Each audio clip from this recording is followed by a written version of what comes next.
এই প্রেসিডেন্ট তিনটা কারণে অপরাধী, যার বক্তব্য এই মহান সংসদে আমরা শুনতে পারি না। নতুন গল্প সামনে নিয়ে এসেছেন, তিনি জাতির সামনে মিথ্যাবাদী হিসাবে সাব্যস্ত হয়েছে।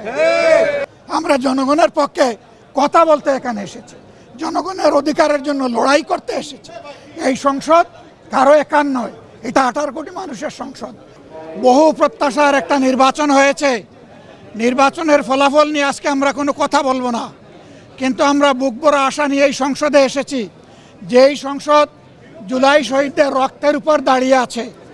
আমরা অনুরোধ করেছিলাম যে এই সংসদে যারা ফ্যাসিস্ট সরকারের দূষর ছিল, যারা খুনের সহযোগী ছিল, তারা কেউ যেন এখানে কোনো বক্তব্য রাখতে না পারে। এই প্রেসিডেন্ট তিনটা কারণে অপরাধী, যার বক্তব্য এই মহান সংসদে আমরা শুনতে পারি না। প্রথম কারণ হচ্ছে তিনি সমস্ত খুনের সহযোগী ছিলেন। তার আমলে যে খুনগুলো হয়েছে, একটা খুনের বিরুদ্ধেও তিনি শাসক গোষ্ঠীর প্রতিবাদ করেন নাই। সেই খুনে তিনি কোনো ব্যবস্থা গ্রহণ করেন নাই। প্রেসিডেন্ট রাষ্ট্রের অভিভাবক হিসাবে তিনি জঘন্য অপরাধ করেছেন রাষ্ট্রের নাগরিকদের প্রতি। দ্বিতীয় কারণ ছিল, আপনারা জানেন, আগস্ট মাসের 5 তারিখ 24 সালে তিনি জাতির উদ্দেশ্যে ভাষণ দিয়েছেন।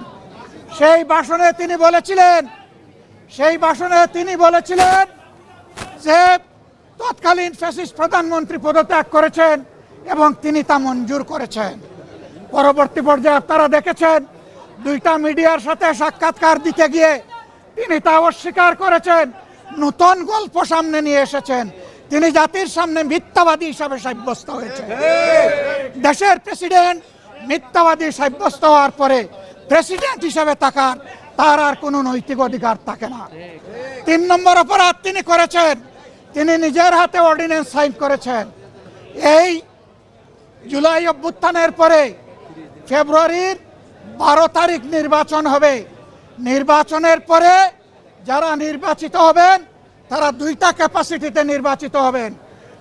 তারা সংস্কার পরিষদের সদস্য হিসাবে নির্বাচিত হবেন এবং তারা একই সাথে সংসদ সদস্য হিসাবে নির্বাচিত হবেন।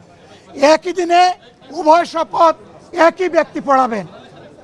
অত্যন্ত দুঃখের বিষয়, সেই শপথ দুটো আমরা নিলেও সরকারি দল নেয়নি।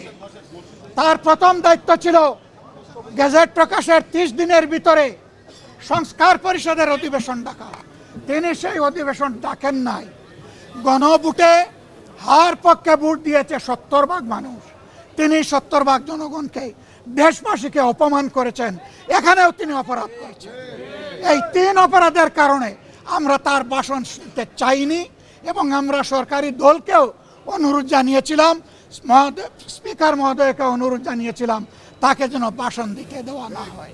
তারা আমাদের কথা গ্রাহ্য করেন নাই। আমরা সংক্ষুব্ধ হয়ে সংসদ থেকে বের হয়ে এসেছি। আমরা আগামীতে এই সংসদে কোনো অন্যায়কে আমরা বরদাস্ত করব না এবং মেনে নেব না। আমরা জনগণের স্বার্থের পক্ষে লড়াই করে যাব, অধিকারের পক্ষে লড়াই করে যাব। প্রিয় দেশবাসী, আমরা আপনাদের সাথে আছি, আপনাদের অধিকারের পক্ষে আছি, আপনাদের রায়ের প্রতি আমাদের সম্মান আছে। আমরা আছি আপনাদের সাথে, আপনারাও থাকবেন আমাদের সাথে। সাংবাদিক বন্ধুগণ, আপনাদেরকে ধন্যবাদ। আমরা দফায় দফায় বক্তব্য দিয়েছি, আমরা মূল জায়গায় বক্তব্য দিয়েছি। ধরে একটা করে বক্তব্য দেওয়ার কোনো দরকার নাই। আমরা তার নৈতিক বৈধতা বহু আগে অস্বীকার করেছি, প্রত্যাখ্যান করেছি। অবশ্যই আমরা যাব। আমরা জনগণের পক্ষে কথা বলতে এখানে এসেছি, জনগণের অধিকারের জন্য লড়াই করতে এসেছি। এই সংসদ কারো একার নয়, এটা 18 কোটি মানুষের সংসদ।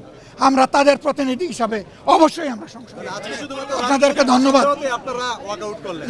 একটা ইস্যুতে আমরা ধন্যবাদ আপনার।